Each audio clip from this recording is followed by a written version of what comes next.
Give it up Patrick. for Patrick. How are you, sir? All right, I'm doing great. I'm doing great. I love this shirt, by the way. I told him that when he walked up. I have a pink and blue shirt, but it's not this nice. I like that. Well, thank you. Man, this is a nice dressed guy all the time, every time I see him. How are you today? I'm doing well. Okay, I'm doing well. all right. So you got some information about leasing, and that is not just about the lease? No, there's a lot of different parts to the lease. So, Okay. and the reason this came to my mind was I was having this conversation with somebody yesterday afternoon.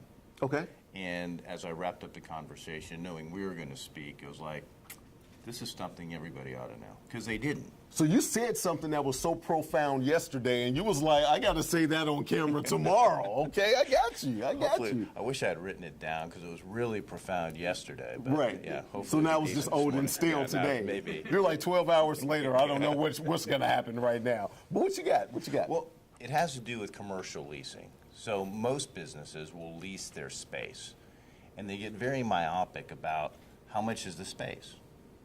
Well, it's a kind of a nebulous question because there's a lot more to a lease than what the rate happens to be. For example, and I'm making the assumption that the space works. So there's a whole discussion on what's the best Sure. space for you, location, all that. That aside, you found a number of spaces, hopefully, all of which could work.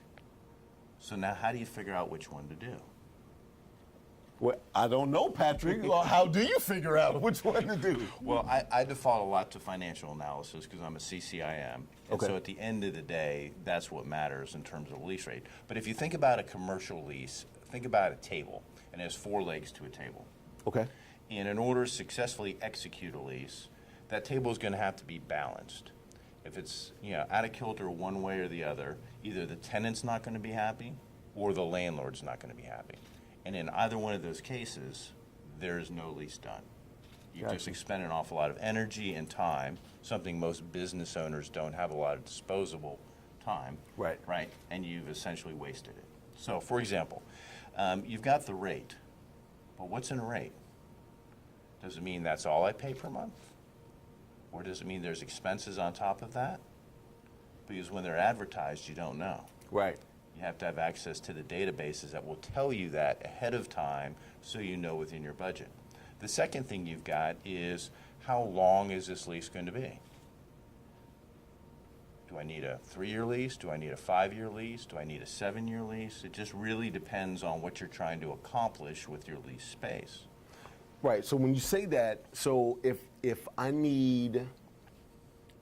do a longer lease, if you're giving me a 2-year lease and I feel like I need a 5-year lease, that's locking me in at that rate, which means they can't up the price. Is that correct or no? Yes. Yeah. Okay. And we're seeing that now, right? Because in certain parts of the city, not all, but in certain parts of the city, rates are fairly soft. Okay. Now, will they be that way 24 months from now? Probably not. Right. So smart landlords are rather loath to go into long-term leases now because they know they have an opportunity to raise the rates upon a renewal. Right. Right. Got you. And if you've ever had to move a business, it's a pain, right? It's disruptive, it costs you money, it never goes as fast as you want, and Right. it's never as smooth as you think it's going to be. Right, right.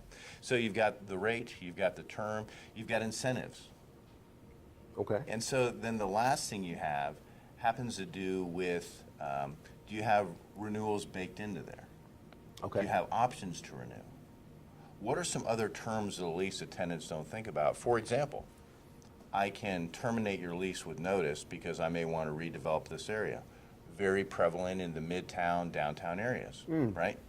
Now, that doesn't mean you can always do something about it, but you need to be aware of it. Right. You need to be aware that's in your deal. So when you have those things in balance, you have a very good opportunity that the space is going to work for you as the user of it. It's going to be, you've done the analysis to know what's the most cost effective using a discounted cash flow or something like that. And then you also know that from a landlord standpoint, this deal is doable and I have a tenant in there who's going to be stable and I'm not distressing them overly in terms of their rental rate. Okay. If somebody wanted you to get those details for them, if you could look in the camera and tell them how they can contact you. 3 ways. Obviously, you can contact me off of LinkedIn. or you can contact me by phone, 713-840-5049, or feel free to email me, patrick.buckhoff@cbcadvisors.com. All right. Everybody give it up for Patrick. Thank you, sir. Thank you. All right.